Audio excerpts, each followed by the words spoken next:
Y alguno de ustedes podría decir allí sentado, ya, suficiente. Estoy convencido de que es así, que la salvación es solo por gracia, por medio de la fe. Sé que no es por las obras. ¿Dónde debo firmar? Si hay que firmar algo, yo firmo. Estoy convencido de eso. Tal vez usted está preguntándose algo así. Pero sabe que para el apóstol Pablo, él era implacable en sus argumentos y él necesitaba poner un sello inquebrantable en la comprensión de los hermanos de Galacia. Y por eso es el reiterativo. Él forma algunos argumentos, presenta argumentos, porque la falsedad viene la falsedad por argumentos que son falsos. Y él va a destruir esos argumentos. Recordemos que Pablo está escribiendo a cristianos de Galacia para que no estén hechizados. Ellos estaban hechizados. Para que no estén hechizados aceptando un evangelio falso. Y en Gálatas 3, los versículos del 6 al 9, que hemos leído hace un momento, él les está diciendo a los hermanos de Galacia, ustedes son hijos de Abraham, dice. Ustedes son verdaderos hijos de Abraham. Y Abraham sabemos que es el prototipo del hombre que cree, del hombre que es salvo por la fe. Porque en el verso 6 dice, Abraham creyó a Dios y le fue contado por justicia. Él fue justificado cuando creyó a Dios, solo cuando creyó a Dios. Así que todos están justificados por la fe. En cierto sentido, son hijos espirituales de Abraham.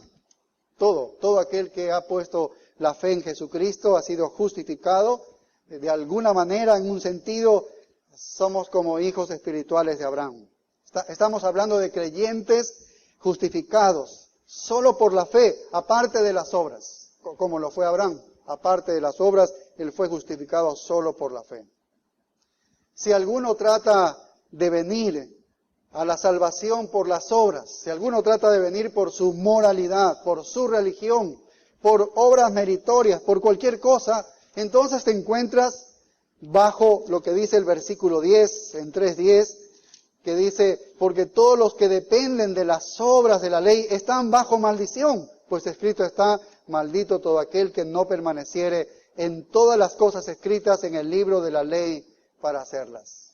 Entonces aquel que trata de ganar la salvación por algún mérito, por alguna moralidad, por las cosas que hace, no por su religión, se encuentra bajo la ley y está maldito, dice, maldito. Solo aquellos que depositan su confianza en Jesucristo son los que serán justificados, como dice el siguiente versículo 11, que dice, y que por la ley ninguno se justifica para con Dios, es evidente, porque el justo por la fe vivirá. Y luego en el verso 14, si vamos al verso 14, dice, para que en Cristo Jesús la bendición de Abraham alcanzase a quienes, a los gentiles, ahí estamos nosotros, ¿sí ves? A fin de que por la fe recibiésemos la promesa del Espíritu. Así que Pablo siempre había predicado el Evangelio solo por la fe. Los judaizantes trataban de obligar a la gente a creer que era la salvación por la fe y obras. Fe y obras. No, y esta es una herejía que es condenada, dice el apóstol Pablo, y eso es lo que está haciendo el apóstol Pablo.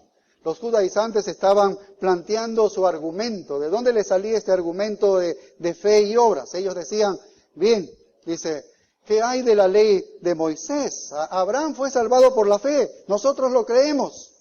Y eso dice Génesis. Todo judío, todo judaizante creía en eso, ¿ves? Pero ellos también entendían y decían, pero Dios también ha dado la ley a Moisés, aunque ha sido 430 años después.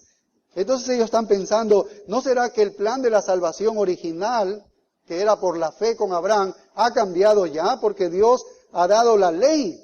Entonces puede ser la combinación de estas dos cosas la salvación. Y ellos sostenían este argumento y decían, sí, creemos en Jesucristo, creemos que murió y que resucitó, pero también debes cumplir la ley, también debes circuncidarte. Y unían las dos cosas y unían entonces la fe y la ley. Entonces ellos iban a honrar a Abraham por la fe y ellos iban a honrar a Moisés por la ley. Iban a dar honor a eso. Y Pablo quiere señalar que la ley nunca tuvo la intención de ser un camino de salvación. ¿Ves? Aquí va a enseñar, va a argumentar eso. La ley nunca fue dada para ser un camino de salvación. Pablo va a decir que no es así. Porque si fuese dada para ser un camino de salvación, va a provocar entonces un conflicto muy grande con la promesa que sí fue dada para ser un camino de salvación. La promesa es solo por la fe. Es como si habría dos caminos de salvación. Entonces están en conflicto. ¿Cómo puede ser? Hay dos caminos de salvación. Entonces Pablo va a argumentar y va a decir, oye, la ley no fue dada para hacer otro camino de salvación, porque eso crearía conflicto con la promesa. Entonces mira el versículo 5, Gálatas 3:15, dice, hermanos, hablo en términos humanos, un pacto, aunque sea de hombre, una vez ratificado, nadie lo invalida ni lo añade. Ahora bien, a Abraham fueron hechas las promesas y a su simiente, y no dice a las simientes como si hablase de muchos, sino como de uno, y a tu simiente, la cual es Cristo. Entonces la ley no se basa, la salvación no se basa en la ley, sino en la promesa, porque ese pacto no se invalida. Una vez hecho y juramentado, no se invalida eso. ¿Ves? ¿Por qué? Porque Dios concedió a Abraham la promesa. Dios concedió a Abraham la promesa. Y entonces vamos al versículo 19, que es lo que vamos a estudiar el día de hoy, 19 al 22, y vamos a leer esos versículos. Y Pablo va a decir así, dice, entonces, verso 19, ¿para qué sirve la ley? Fue añadida a causa de las transgresiones, hasta que viniese la simiente a quien fue hecha la promesa, y fue ordenada por medio de ángeles en mano de un mediador, y el mediador no lo es de uno solo, pero Dios es uno. Luego, ¿la ley es contraria a las promesas de Dios? En ninguna manera, porque si la ley dada pudiera vivificar, la justicia fuera verdaderamente por la ley, mas la Escritura lo encerró todo bajo pecado, para que la promesa que es por la fe en Jesucristo fuese dada a los creyentes. Entonces Pablo aquí pone un argumento muy reflexivo, muy cuidadoso para estos judaizantes y para todos los hermanos de Galacia, porque Pablo está comparando aquí la superioridad de la promesa. En los versículos del 15 al 18, ahí se le dio la promesa a Abraham.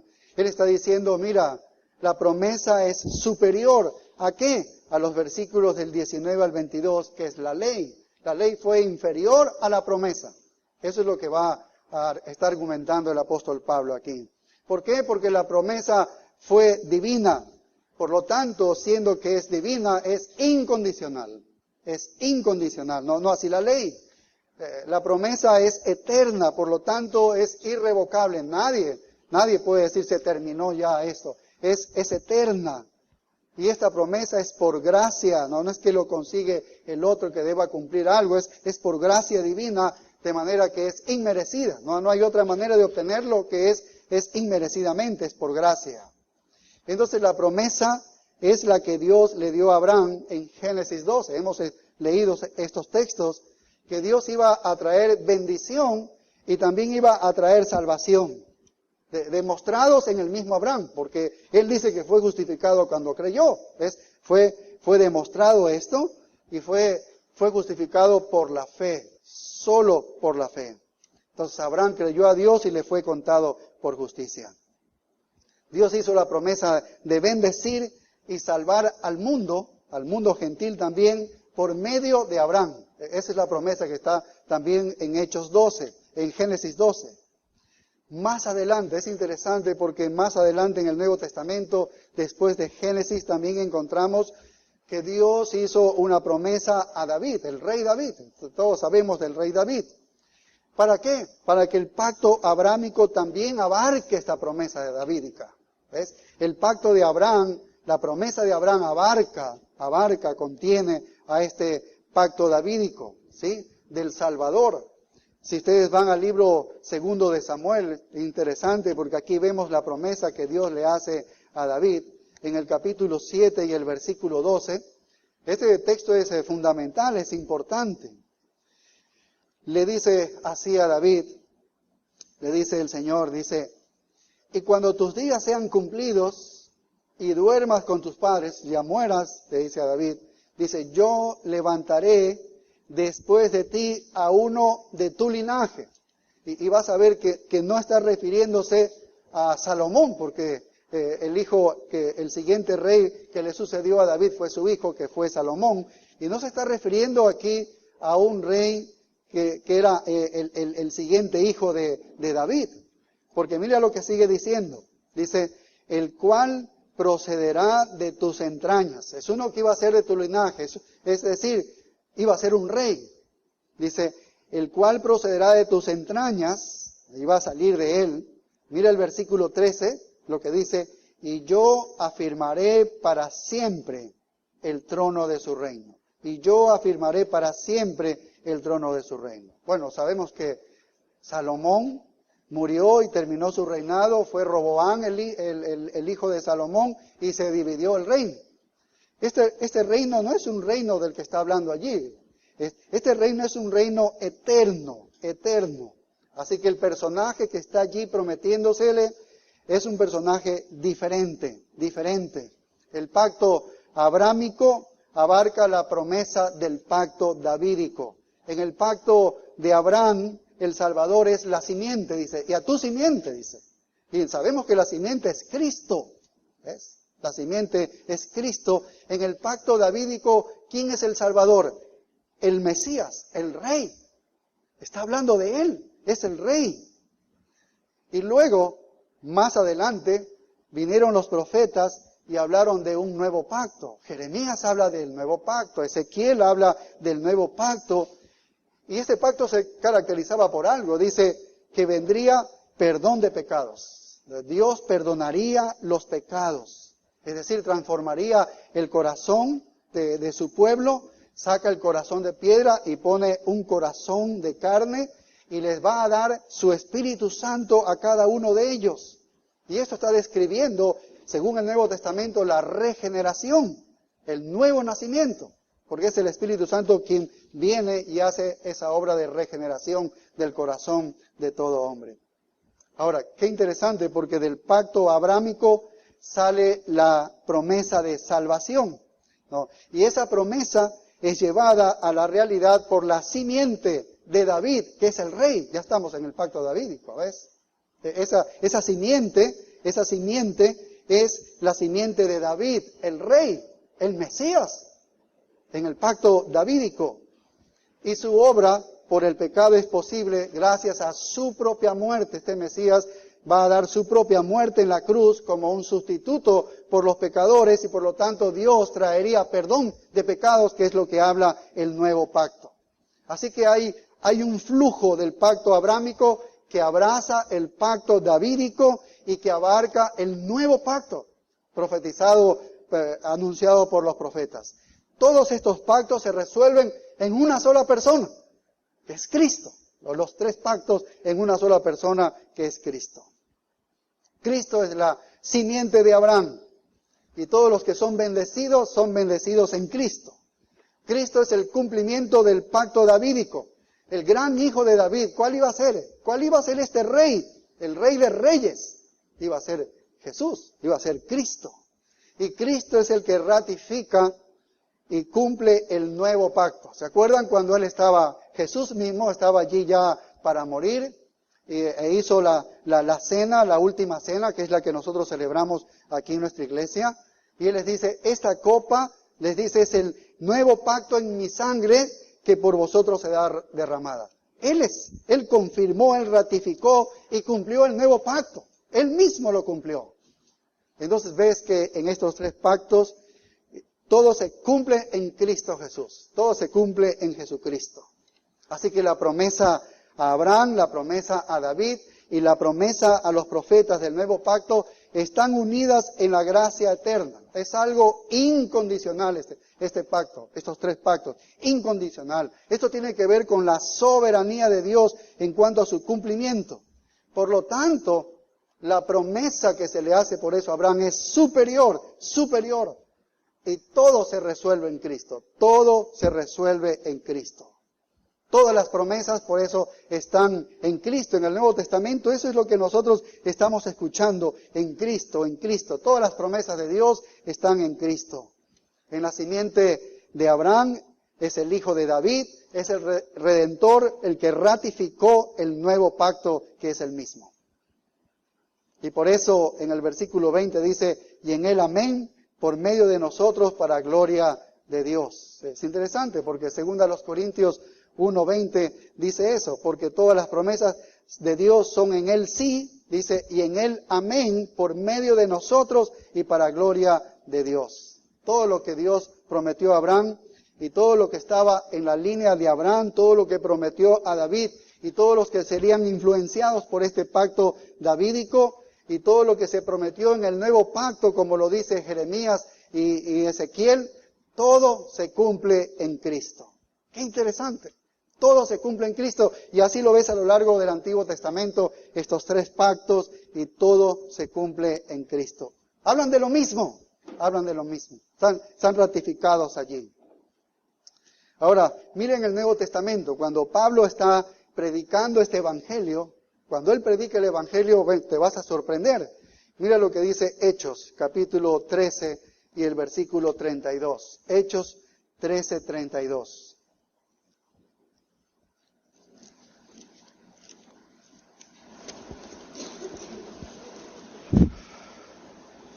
Pablo dice, verso 32, Hechos 13, 32, dice, y nosotros también os anunciamos, estaba diciendo Pablo allí, os anunciamos el Evangelio.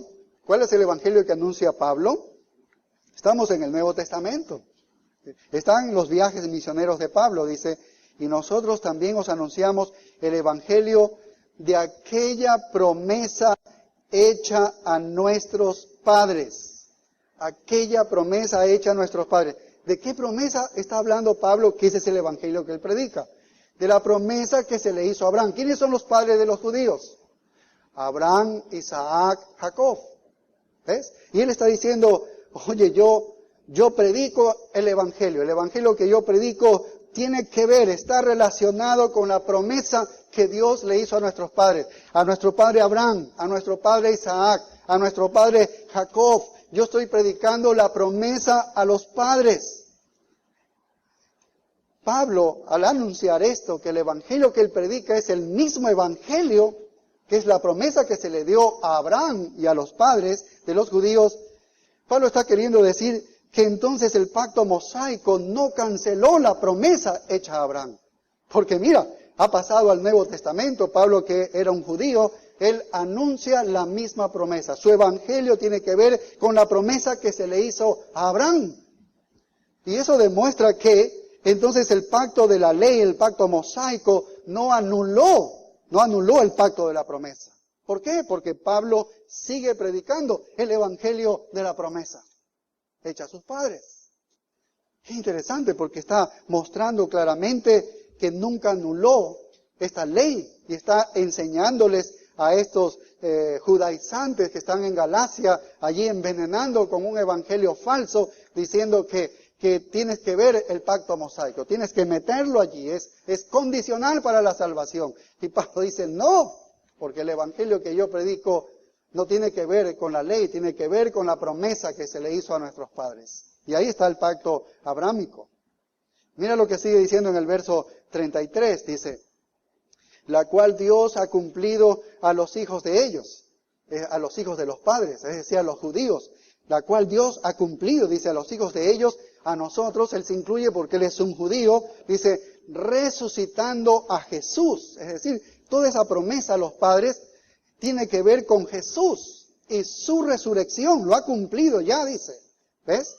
Y sigue diciendo el verso 33, la cual Dios ha cumplido a los hijos de ellos, a nosotros, dice, resucitando a Jesús, como está escrito también en el Salmo 2, dice, mi hijo eres tú, yo te he engendrado hoy. Y en cuanto a que le levantó de los muertos para nunca más volver a corrupción, lo dijo así, os daré las misericordias fieles de David. Qué interesante, porque el apóstol Pablo está enlazando toda la promesa a Abraham con Jesús y con la resurrección, su muerte y su resurrección. Está enlazando con el Salmo 2 que anuncia todo esto. Él es el que cumple el pacto abrámico de la promesa a los padres. ¿Quién es? Es este Jesús. Y este Jesús es el que cumple también el pacto davídico. Mira lo que sigue diciendo el verso 35. Dice, Por eso dice también en otro salmo, dice, no permitirás que tu santo vea corrupción, porque a la verdad David, habiendo servido a su propia generación, mira cómo ahora inmiscuye al pacto davídico. Antes habló del pacto de Abraham, ahora está entrando al pacto davídico. Pablo, allí, mira, dice, no permitirás que tu santo vea corrupción, porque a la verdad David, habiendo servido a su propia generación, según la voluntad de Dios, durmió y fue reunido con sus padres y vio corrupción.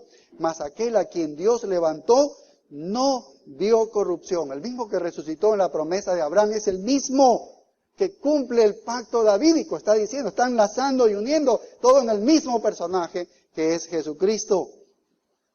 La promesa a David no se cumplió en David, todos sabemos, sino en uno mayor que David, el hijo de David, que es el Mesías. Y mire el verso 38. Sabed pues esto, varones hermanos, que por medio de él se os anuncia perdón de pecados. ¿Qué pacto habla del perdón de pecados? El nuevo pacto, el de Jeremías, el de Ezequías, se caracteriza por el perdón de pecados y aquí está enlazando al nuevo pacto. Es la única prueba convincente en el nuevo pacto, es eso, porque él dice, yo perdonaré la maldad de ellos y no me acordaré más de su pecado. Es el perdón de pecados. Así que Cristo está, el cumplimiento de la promesa de Abraham, en Cristo está el cumplimiento del pacto de David y en Cristo está el cumplimiento de la promesa en el nuevo pacto. ¡Qué tremendo! Y mira el verso 39, allí, el siguiente versículo. Y que de todo aquello de que por la ley de Moisés no pudisteis ser justificados, en él es justificado todo aquel que cree. ¿Qué es lo que está diciendo aquí en este versículo que corona en el verso 39? Dice, y todo aquello de que por la ley de Moisés no pudisteis ser justificados, en él es justificado todo aquel que cree. El pacto abrámico, el pacto davídico y el nuevo pacto son un camino de salvación. Son el camino de salvación. Y ahí está contrastando, la ley de Moisés no juega ningún papel en la salvación. Dice, no pudiste, ahora, en este pacto es que puedes ser salvo. En la ley no pudiste hacer nada, la ley no pudo liberarte y la ley no puede liberarte tampoco. No puede liberarte la ley. Si ves los argumentos que el apóstol Pablo está mencionando. Ahora mira si vamos a Hebreos, un momentito, 6:12. Hebreos 6:12.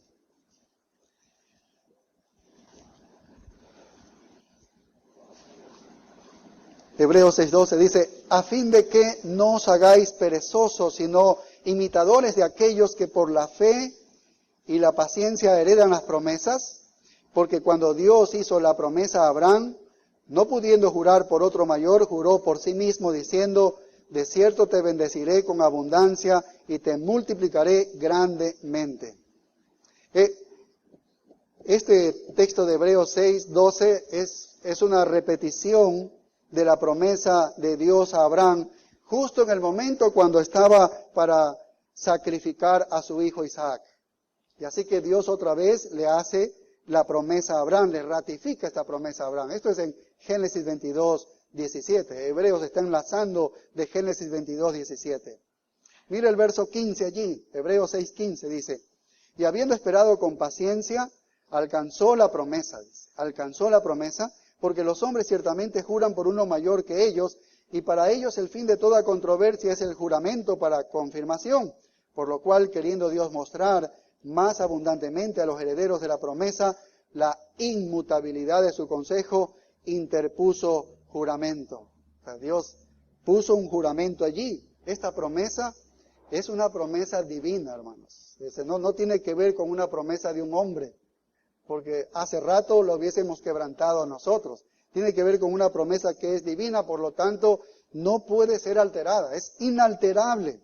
Esta promesa es una promesa eterna, por lo tanto, no puede ser revocada. Es eterna, es dada por Dios, ha sido dada por gracia, no hay cómo merecerla, es inmerecida porque es por gracia. Y Dios ha hecho una promesa a Abraham y por medio de él somos ratificados nosotros en la persona y la obra de Cristo. en la persona y la obra de Cristo. Así que Dios está demostrando aquí lo inmutable de su propósito. Esto no va a cambiar, es una promesa que no se rompe, es eterna. Hizo la promesa, luego hizo un juramento, dice, un juramento. ¿Y el juramento cuál era? Bueno, te voy a bendecir, te voy a multiplicar. Este fue el juramento.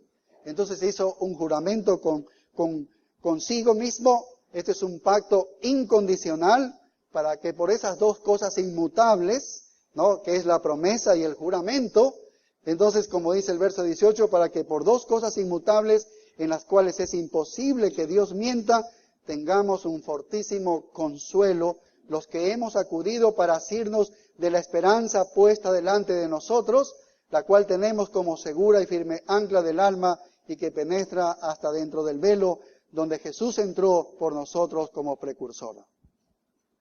Vaya, qué tremendo. Todas las promesas a Abraham, que abrazan las promesas de David, que abrazan las promesas del nuevo pacto, están todas en Cristo, están todas cumplidas en Cristo.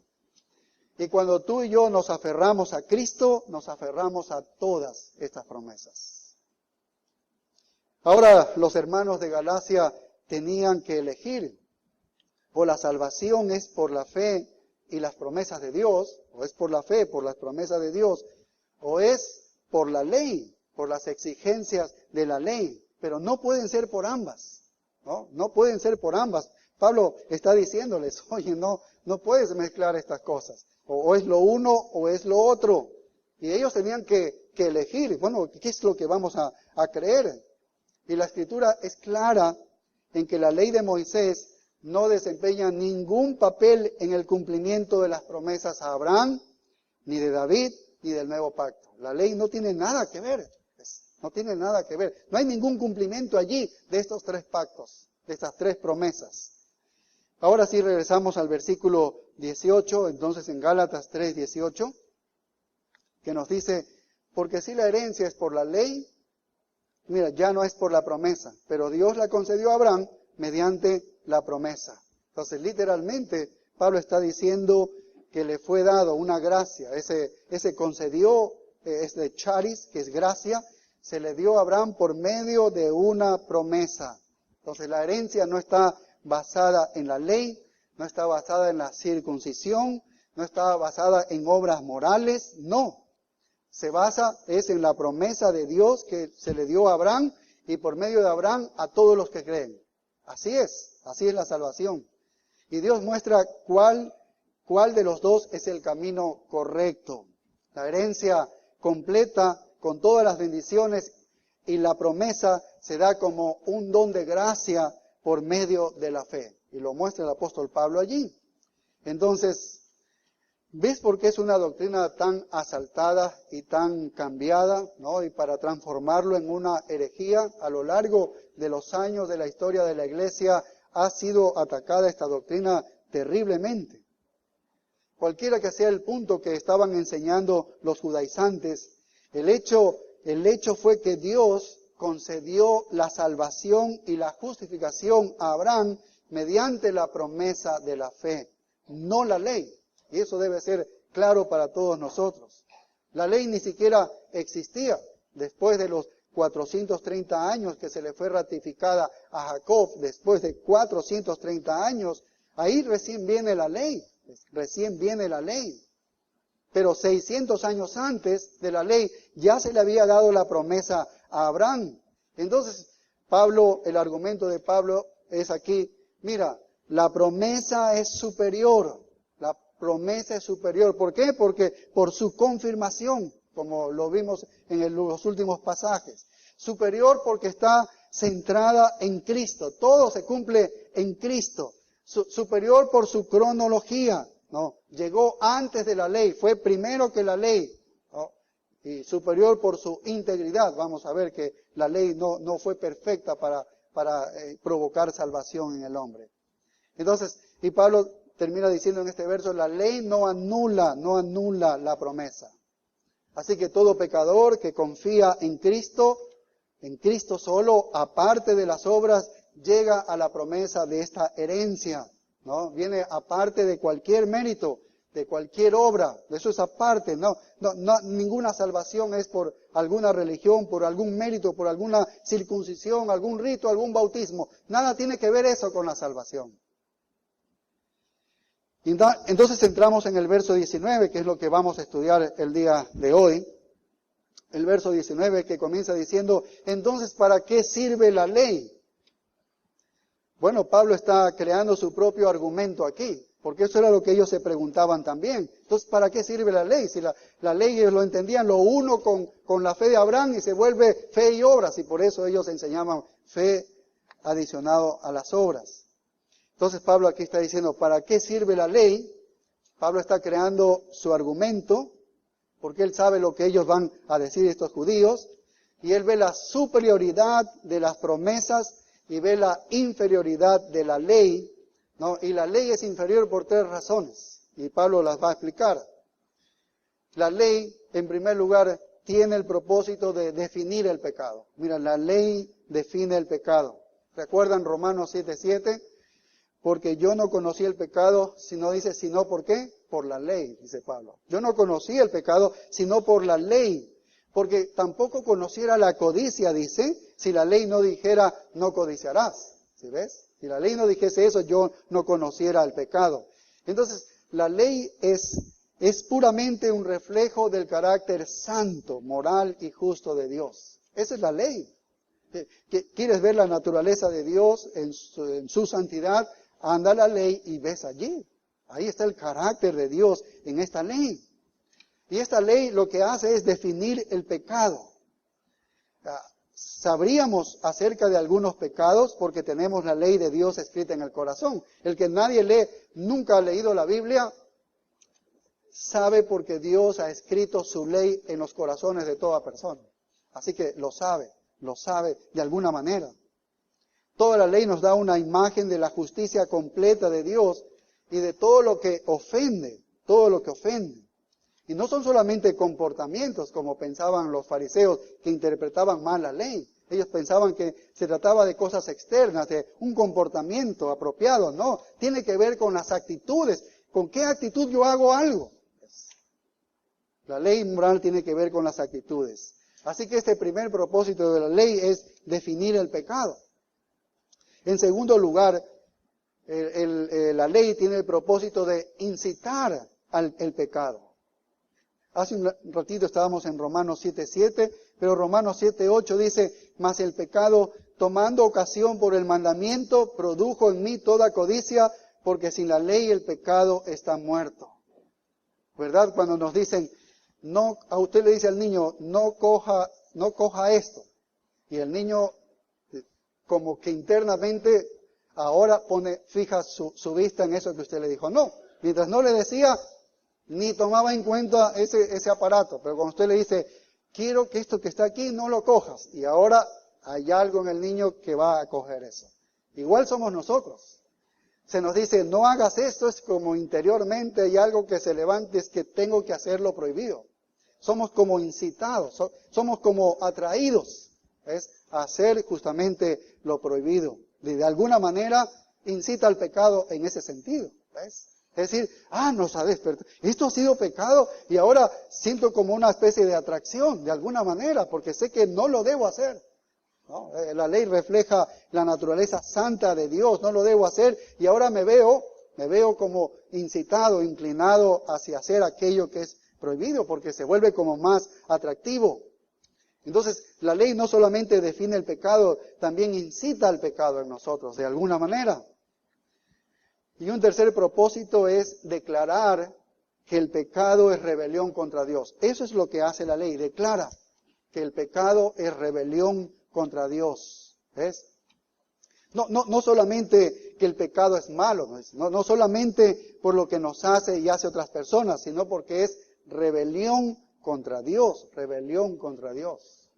El otro día estaba predicando el Evangelio a una persona y entonces toda persona que no conoce a Dios siempre centra que lo que le sucede en la vida son injusticias hacia Él, sea de lo que sea el problema. ¿Verdad? Uno siempre dice, a mí me han hecho esto, mis padres me hicieron esto, mi esposo me hizo esto, mi esposa esto, mis hijos son esto. El que es inconverso siempre está viéndose de esa manera, ¿no? Pero nunca está viéndose delante de Dios, lo pecador que es delante de Dios. Porque si nos viéramos, nos vemos terribles, nos vemos más malos que los que me están haciendo mal a mí, ¿ves? Y eso es lo que hace de alguna manera la ley de Dios, declara que el pecado es rebelión contra Dios. Recuerda el Salmo 51, cuando David había cometido ese pecado de adulterio y de enviar a matar a la muerte al esposo con la que cometió adulterio. Y claro que había hecho daño a todos ellos, había hecho daño a este hombre que lo mandó a la muerte, a la esposa porque lo tomó a ella y tal vez dio mal ejemplo a todo el reino, ¿ves?, de Israel. Hizo daño a todos. Pero él dice en el Salmo 51, él dice, contra ti solo he pecado. ¿Ves? Porque se está viendo la realidad de lo que es. Antes de haber hecho daño a cualquier persona, me he ido en contra de Dios, me he rebelado contra Él. Y eso es lo que debe ver todo pecador. Y ese es el propósito de la ley, declarar que el pecado es rebelión contra Dios. Si una persona va a vivir como el mundo vive, ¿no? Si alguien va a vivir de esa manera, toda libertina, será mejor decirle a esa persona, oye, si vas a vivir así, es mejor que seas como un ateo. Porque la ley dice, ay Dios, tiene voluntad este Dios, tiene reglas morales este Dios, tiene normas. Y si tú rompes estas normas morales de Dios, entonces viene la condenación divina sobre ti. ¿Ves? Entonces vemos que la ley define el pecado, incita al pecado y declara que estamos en rebelión contra Dios, a quien continuamente estamos ofendiéndole, porque esto es algo continuo, no es que le ofendí ayer y ya paré, no, esto es algo que continuamente se le está ofendiendo. Y sabemos entonces que por eso merecemos el castigo de Dios, el juicio divino. Pero hay algo más allá de eso. Mira el verso 19, dice, entonces, ¿para qué sirve la ley? Ya hemos visto esto, y dice, fue añadida a causa de las transgresiones. Fue añadida a causa de las transgresiones. Se añadió para hacer manifiesto las transgresiones. De alguna manera había que ser manifestada esta transgresión. Y la ley hace visible estas transgresiones. ¿Existían las transgresiones antes de la ley? Es decir, antes de Moisés. Claro que existían, claro que sí. El pecado existía desde el camino hacia atrás, hacia el Edén, hasta allí. Regresa, había la transgresión, claro que sí. Pero no tenían una definición completa del pecado. No entendían completamente la santidad de Dios. No la entendían. No entendían completamente que estaban en una rebelión contra Dios por violar su ley. Pero sí tenían algún sentido de pecado porque había adoración, había sacrificio. Nosotros vemos en los primeros hombres cómo sacrificaban animales para adorar a Dios. O sea, ellos tenían conocimiento de Dios y sabían lo que era pecado, pero no de una manera completa como cuando da la ley. Ahí está puesto toda la naturaleza de Dios, santa de Dios. Y eso nos da una claridad en cuanto a nuestra propia maldad y nuestro pecado y lo que merecemos. Pero hay una cosa que la ley hizo, que fue demostrar que no podía salvar a nadie. Eso es lo que hizo la ley. La ley no podía salvar a nadie. Te señalaba el pecado, te decía que estabas en condenación, pero la ley no podía salvarte. Mira, tú tomas la ley de Dios y se la das a las mejores personas. Tú dices, estas personas me parece que si le damos la ley se pueden salvar con la ley, si le damos, porque están en el ambiente apropiado, son las mejores personas que podemos darle. Tienen el mayor potencial si les damos la ley. Esa gente de mayor potencial eran los judíos. Cuando Dios escogió a su pueblo, la mejor gente que podía tener la ley eran los judíos, ¿ves? Porque Dios cuidaba de ellos, ¿ves? Y Dios le dio bendiciones a ellos, recibieron las promesas de Dios, recibieron los profetas de Dios. Teóricamente eran los adoradores del único Dios verdadero, porque el resto de las naciones adoraban a otros dioses, no al Dios verdadero. Ellos eran los únicos que adoraban al Dios verdadero. Eran monoteístas en un mundo politeísta. Entonces tú le das la ley a estas personas y mira si puedes salvarle la ley a esas personas. ¿Les podrá salvar? No, porque Dios se las dio a los judíos y los judíos ¿qué hicieron? Devastaron la ley. Acabaron con la ley.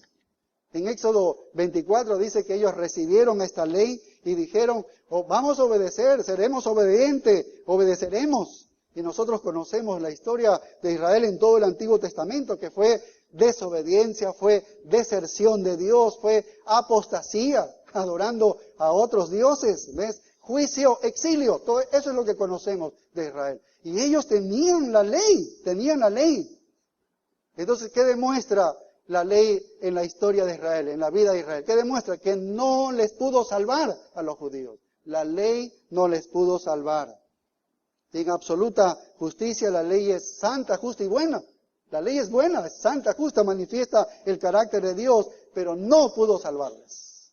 Y esta nación se volvió apóstata, así le llama a Dios, una nación apóstata. ¿Ves? Siempre lo que quedó fue un pequeño remanente, siempre un pequeño remanente. Y esos remanentes eran los que creían de verdad y por fe fueron salvados. Pero fue un remanente, no toda la nación de Israel. Por eso decimos que miles de judíos a lo largo de la historia fueron condenados. Romanos 3:20 nos dice claramente, el apóstol Pablo ya en el Nuevo Testamento lo dice de una manera tácita, dice, ya que por las obras de la ley, dice, ningún ser humano será justificado delante de él. Porque por medio de la ley, ¿qué es? Es el conocimiento del pecado. Otra vez reafirma, mira, la ley fue dada para que tú conozcas tu pecado. Para que tú conozcas que estás en camino de condenación. Entonces Pablo dice, ves, la ley es inferior. La ley es inferior. No te cura el pecado. La ley no te cura el pecado. La ley fue para maldecir al pecador. Ese fue el propósito de la ley. Y una vez que alguien entiende que es pecador y que no se puede salvar, entonces dice el verso 24, de manera que la ley se ha convertido en nuestro ayo tutor para llevarnos a Cristo a fin de que fuésemos justificados por la fe. Estamos en Gálatas 3:24. Entonces la obra completa de la ley, ¿cuál es la obra completa de la ley? Que te dice que eres un pecador, te dice que estás en camino de condenación, llegas a un desespero por eso, pero te está arrinconando, te está llevando ¿hacia quién? Hacia el Redentor, hacia el Redentor. Entonces tú puedes gritar por perdón, como un indigno allí que saca la mano, un indigente que saca la mano para pedir misericordia, para pedir salvación. ¿A quién? Al Dios, a Dios, el único que puede justificar al pecador, al impío. Es interesante que Martín Lutero, él hizo una gran declaración. Él dijo, la persona que puede distinguir entre la ley y la gracia, puede dar gracias a Dios, dice, y conocerse a sí mismo como un verdadero cristiano. Mira, solo el que puede, según él, distinguir entre la ley y la gracia. ¿Por qué hay tanta confusión hoy en día? Todas las religiones que tú ves es, de alguna manera, la obra está mezclado con algo. Puede ser con la fe, otros son netamente por obras, dice. Otros, es más sutil el engaño, ¿no? Como el catolicismo romano, es la fe en Cristo y te adiciona las obras, lo que dice la Iglesia católica. Eso es mucho más sutil. Iglesias evangélicas tienen esto mismo, ¿ves? Predican aparentemente de Cristo, que murió, que resucitó, que la fe en Cristo, pero luego te dice, debes hacer esto, debes cumplir esto. Y comienzan a poner ritos en su iglesia que tienen que ver con el Antiguo Testamento, ¿ves? Y que debes cumplir esto para entonces llegar a la salvación. Todos los verdaderos cristianos que saben que son verdaderos hacen la distinción entre la ley y la gracia. Y tú y yo deberíamos saber hacer esta distinción de la ley y la gracia, ¿ves? Eso lo vamos a entender entendiendo el propósito de cada uno de ellos. Y vemos que el propósito de la ley no fue dada para salvar. Fue para darnos conocimiento de pecado, conocimiento de pecado. Ahora mire el verso 19, lo que dice el apóstol Pablo. Además esta ley, dice, fue temporal. Mira, fue añadida, estamos en Gálatas 3:19, fue añadida a causa de las transgresiones hasta que viniese la simiente a quien fue hecha la promesa. ¿Ves? Quiere decir que fue temporal. Solamente va a estar aquí hasta cuando venga la simiente, porque a esa simiente es que se echa la promesa. Entonces, está hablando que la ley es temporal, no es eterna como la promesa. No es eterna como el pacto que se hizo con Abraham, ¿no? ¿Quién es la simiente? ¿Quién es la simiente? Bueno, en el verso 16 lo estudiamos, y a Abraham fueron hechas las promesas, y a su simiente no dice las simientes como si hablase de muchos, sino como de uno, y a tu simiente, la cual es Cristo. Él es la simiente.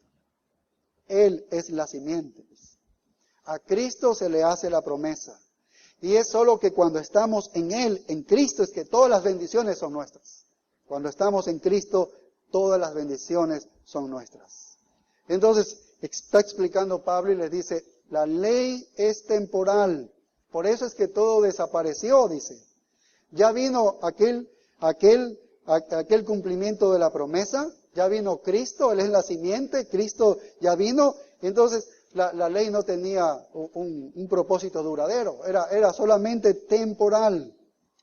Ya demostró lo que tenía que demostrar la ley, que no puede salvar, la ley demostró que no puedo salvar, la ley no podía salvar a nadie. Mira en Hebreos 8:6. Hebreos 8:6 dice, pero ahora tanto mejor ministerio es el suyo, hablando de Jesucristo, el ministerio que Él tiene, dice, es mejor el ministerio suyo, cuanto es mediador de un mejor pacto, dice, habla de que es un mejor pacto, establecido sobre mejores promesas, porque si aquel primero, está hablando del pacto de la ley, si aquel primero hubiera sido sin defecto, ciertamente no se hubiera procurado lugar para el segundo, que es el nuevo pacto. O sea, el primero tuvo defecto, ¿ves? No podía salvar. Por eso es necesario que venga este nuevo pacto, este segundo. Si el pacto de la ley hubiera sido impecable, no habría ocasión para este segundo, pero fue defectuoso. Por eso vino este nuevo pacto. El sacerdocio, es lo que dice, ya se fue. El sacerdocio ya se fue. El sistema de sacrificio ya se ha ido, ya se ha ido. Lamentablemente los judíos, si tuviesen construido su templo, estuviesen allí sacrificando animales, porque ellos estarían pensando que todavía se deben cumplir con los rituales. No cumplen esos rituales específicos, es porque no tienen el templo, nada más. Pero ellos están engañados, están en una religión falsa, ¿no? La religión judaica el día de hoy es falsa. Ya es falsa la religión judaica. Cuando vino Cristo, la religión judaica quedó falsa, porque ellos tenían que engancharse con el Mesías, engancharse con el Salvador por la fe. Y no lo hicieron ellos. Si hay personas que se llaman a sí mismas cristianos y piensan que la salvación es por fe y obras, no están entendiendo, como dice Lutero, la diferencia entre la ley y la gracia. No pueden conocerse a sí mismos si son verdaderos creyentes o no, porque no saben la diferencia entre la ley y la gracia. La ley fue solo por un tiempo, y la ley fue para señalarles a Cristo. La ley les señalaba a Cristo. Era para que el pueblo se desesperara por el Salvador. Y la ley apuntaba al Salvador, señalaba al Salvador. Estaban desesperados por el Salvador y entonces la ley les señalaba, allá está Cristo, vayan hacia allá. Eso es lo que hacía la ley. Y solo un remanente interpretó bien. Ustedes ven en el tiempo del nacimiento de Jesús, ¿quiénes interpretaron bien? Pues estuvo José, María, Zacarías, el mismo Simeón. Interpretó correcto, ¿ves? Los discípulos, los 120, cuando descendió el Espíritu Santo, ellos eran el remanente allí, ¿ves? Ellos sabían que la ley ya terminaba, ¿no? Y ellos podían convencerse de que eran santos. El resto, la verdad es que no estaban viviendo en su religiosidad, eran hipócritas porque la ley no les salva. Y ellos vivían creyendo que por cumplir la ley, ellos merecían la salvación. ¿Ves la contradicción? Entonces Pablo dice, la ley es inferior debido a su propósito, porque la ley solo define el pecado, declara el pecado, pero no puede remediar el pecado en el hombre. No lo puede remediar la ley. Es como un médico que puede ser experto en diagnosticar. Usted tiene su problema, va a hacerse ver, y dice, usted tiene esto, pero ese médico es incapaz de poderle curar, porque no tiene la capacidad de curarle. Y esa es una verdad impresionante, ¿no? Podemos imaginarnos a los judíos escuchar esto: oye, la ley es inferior. Vaya, es cosa seria esto para un judío, que tú le digas, esta ley es inferior a la promesa, es inferior a la promesa. Bien, esta es la primera parte que hemos visto. Veamos brevísimamente la segunda. Este nuevo pacto, esta ley tiene que ver con mediadores. La promesa a Abraham, no hay mediadores. Y eso es lo que va Pablo a mostrar, es inferior, porque esto tiene mediadores. Mire el verso 19, dice, y fue ordenada por medio de ángeles en mano de un mediador. Es decir, está hablando de Dios y su ley, su santa ley. ¿Cómo llega a Moisés? Llega con ángeles, dice, por medio de ángeles, ¿no? Estos ángeles parece que de alguna manera le dieron a Moisés, y Moisés le dio al pueblo la ley. Moisés baja de la montaña, sube a la montaña, Dios baja a la montaña, Moisés sube a la montaña, pero les dice, oye, ese pueblo no puede acercarse a mí. Y se ve entonces que cuando entrega la ley hay mediadores en esto. El pueblo no pudo recibir la ley directamente, fue a través de un mediador, fue Moisés, fue el mediador. Aunque dice que el texto que recibió aparte de ángeles, de alguna manera recibieron los ángeles dieron a Moisés, y Moisés fue el mediador entre Dios y el pueblo. Esto lo hace inferior, es el argumento del apóstol Pablo. Y aquí vemos que la promesa, en cambio, vino directamente de Dios. Hemos leído Génesis 12. ¿Qué dice? Dios habló a Abraham directamente. ¿Sí ves? Dios habló a Abraham directamente y le dijo, oye, te voy a hacer estas promesas. Y le dijo las promesas de una manera directa. Y luego ratificó esa promesa en varias ocasiones. ¿Recuerdan cuando vino el ángel de Jehová con dos personajes más celestiales, eran ángeles, y comieron y cenaron con él y les preparó comida? Ese era Dios, directo. No usó intermediarios, no estaban ángeles allí para interceder u otro hombre específico para interceder. Fue directo, Dios habló directamente con Abraham y le ratificó en varias ocasiones la promesa eterna de salvación. Pero cuando vamos a la ley, Dios está escondido a la distancia. En Éxodo tú ves que no se presenta Dios, hay truenos, hay relámpagos, todo humeando, hay llamas allí, el sonido de la trompeta, todo. Dios está escondido. Dios está escondido, no se muestra cara a cara. Con Abraham fue cara a cara. Con Abraham fue cara a cara. Así es la promesa. Y en cambio con la ley dijo, no, este pueblo no puede subir esta montaña. Va a morir. Esta es una escena aterradora. ¿Se acuerdan de Esteban? Mira lo que dice capítulo 7 y el verso 38 en Hechos 7:38.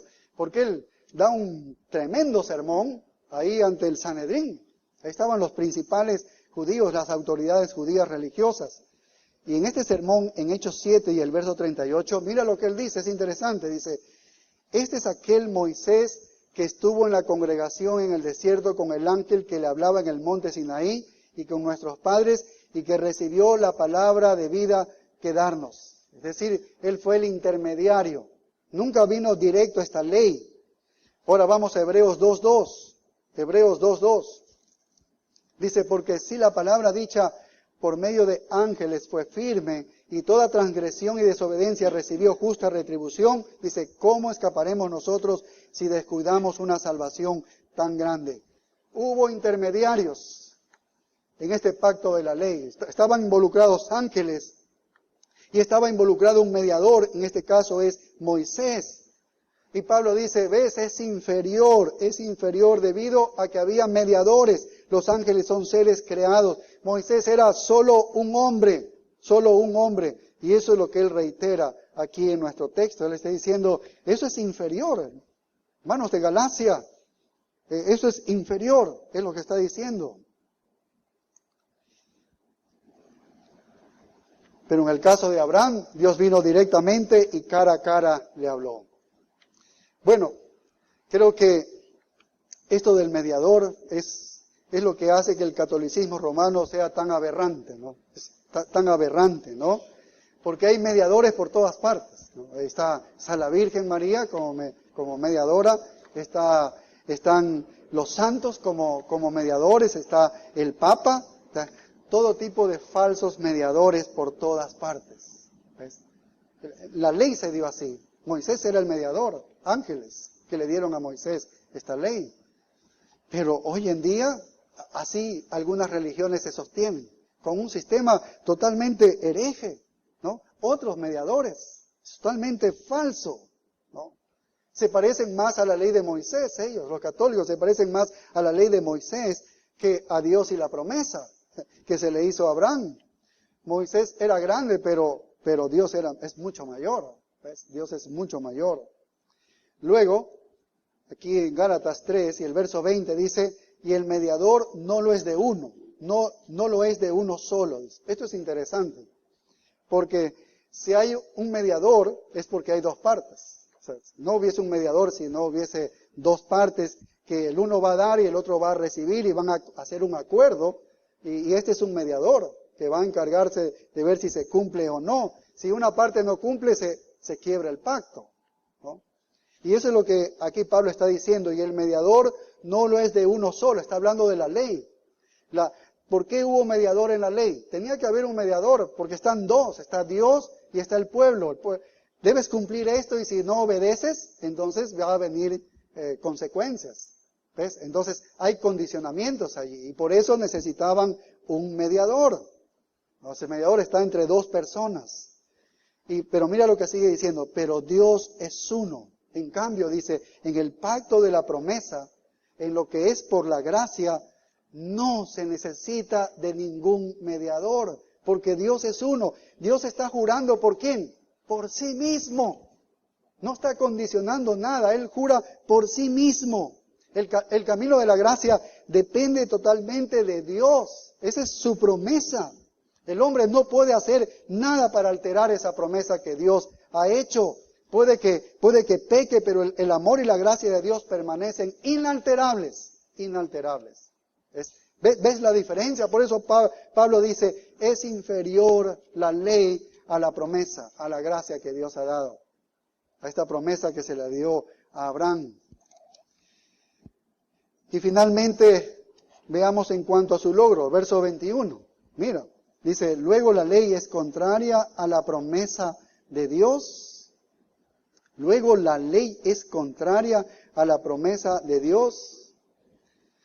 Miren, hermanos, si la ley y la promesa hubiesen sido dadas para obtener las dos salvación, si la ley fue dada para obtener salvación y la promesa también fue dada para obtener salvación, ahí serían contrarias. En cuanto a sus propósitos, y los dos fueron dados para obtener salvación, entonces se chocan.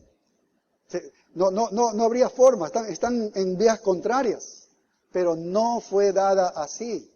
O sea, si alguien interpreta y dice la ley fue dada para salvación, entonces tienes un problema, porque los vas a ver contrarios. Los vas a ver contrarios. La fe y la gracia no puedes unirlos. Tienes que tomar una decisión. Pero para la salvación, la ley no fue dada para ser salvo. No tenía ese propósito. Entonces, cuando Pablo dice, la ley es contraria a la promesa de Dios, es contraria a la promesa que se le hizo a Abraham, bueno, si tú crees que fueron dadas los dos para ser salvados, para que el hombre sea salvo, entonces sí están contrarios. Pero Pablo no pone ese enfoque aquí. Él dice que no. Mira, él va a responder. Dice, en ninguna manera, dice, en ninguna manera. Los judaizantes creían eso, porque ellos decían, Dios dio la ley a Moisés, quiere decir que la salvación también es por la ley de Moisés. Entonces me uno a la fe y hacemos fe y obras. Porque ellos están poniendo la ley como un propósito de salvación. Pablo dice, no, es un error. Es un error. Son contrarios, dice, no son contrarios, de ninguna manera, porque la ley tiene un propósito diferente de la promesa. Solo la promesa es salvación. La ley fue dada para otra cosa. Entonces mira lo que sigue diciendo, en ninguna manera, verso 21, porque si la ley dada pudiera vivificar, entonces la justicia o la justificación fuera verdaderamente por la ley, pero no fue dada para justificar la ley. Israel nunca fue salvo por la ley y tuvo la ley cientos de años en sus manos para protegerla, para anunciarla, para proclamarla, para predicarla. Nunca fueron salvos por la ley. ¿Se acuerdan ese texto que dice el apóstol Pablo a los Corintios en la segunda carta? Dice la letra mata o la ley mata y el espíritu vivifica, da vida. Y mucha gente interpreta que no leas, dice, que no leas porque muere eso. Eso es letra muerta, dice. El espíritu es que vivifica. Claro que ellos hacen para dar a entender que todo deben ser motivaciones aparentemente que es del Espíritu Santo. Pero en realidad cuando dice que la ley mata, se refiere a este sentido, que cuando tú vas a la ley, te mata, te aniquila, porque te habla de tu pecado, pero no te salva, te mata, en ese sentido. ¿Qué es lo que te vivifica? ¿Qué es lo que te salva y te da vida? El Espíritu Santo, es el Espíritu Santo. ¿Qué hizo la ley? Terminamos con el verso 22, dice, mas la Escritura lo encerró todo bajo pecado. Eso es lo que hizo la ley. Este fue el propósito real de la ley, no fue salvar. Por eso es que no se choca con la promesa de Abraham, no se choca con la fe. ¿Ves? ¿Por qué? Porque el verso 22 dice, mas la Escritura lo encerró todo bajo pecado, para que la promesa que es por la fe en Jesucristo fuese dada a los creyentes. La ley nos señaló como culpables de pecado a todos. La ley nos encadenó, ¿ves? Y cada pecado que nosotros cometemos está como aprisionando la cadena que tenemos. Estamos completamente aplastados, ¿no? Y entonces, ¿qué hacemos aplastados? Podamos correr a Jesucristo. Podamos correr a Jesucristo. Podamos correr a Jesucristo, porque termina diciendo, para que la promesa que es por la fe en Jesucristo fuese dada a los creyentes. Hasta que la ley no nos haya sentenciado, hasta que la ley no nos haya condenado, hasta que la ley no nos haya ejecutado, no vamos a correr a Cristo, no vamos a correr a Cristo. Si tú eres salvo es porque un día llegaste a ser sentenciado por la ley, llegaste a ser condenado por la ley, estabas ejecutado por la ley y lo único que te quedó fue correr al Salvador, correr a Cristo. Esa fue la obra de la ley, es señalarte a Cristo. Fue el ayo, la nodriza que te llevó a Cristo, que te empujó a Cristo, te señaló a Cristo. Es allá donde debes correr. Es por fe que puedes ser salvo. No hay manera en que seas salvo por la ley, porque la ley, dice la ley, yo te condeno. Tú mereces condenación, maldición. Y esa es la única manera de ser salvos. Solo así podemos ser justificados por medio de la fe. Oremos. Gracias, Señor, te damos por este evangelio tan poderoso, Señor, que trastoca todo el pensamiento de los hombres, porque es sobrenatural este pensamiento. El hombre corriente de este mundo, el hombre natural, piensa de que puede ser salvo por algo que pueda hacer, algo meritorio que pueda agradarte a ti, Señor. Y no hay nada que te agrade a ti en nosotros. Lo que merecemos es el pecado. Pero este evangelio, ¿cómo ha hecho esta salvación? Que es solamente por Cristo Jesús. Fue el mediador, Señor, en nosotros para morir por nuestros pecados. Y la fe en Él, Señor, nos justifica. Padre, gracias. Gracias porque un día nos mostraste a Cristo. Esta ley nos arrinconó, Señor, nos aprisionó y corrimos a Cristo, Padre, y fuimos salvos. Esta es una obra soberana tuya. Padre, te pedimos que los que están aquí en este salón y todavía no son salvos, aclares este pensamiento, Señor. Aclares esta idea, este evangelio sea claro en sus corazones, en sus mentes, de manera que puedan sentirse pecadores delante de ti, delante de tu ley, Señor, delante de ti, Padre. Tú que eres santo. Y de manera que corran a Cristo y sean justificados solo por medio de la fe, porque no hay otra manera, Señor. Gracias por este evangelio poderoso, Señor, en nuestras vidas. En el nombre glorioso de Cristo Jesús. Amén.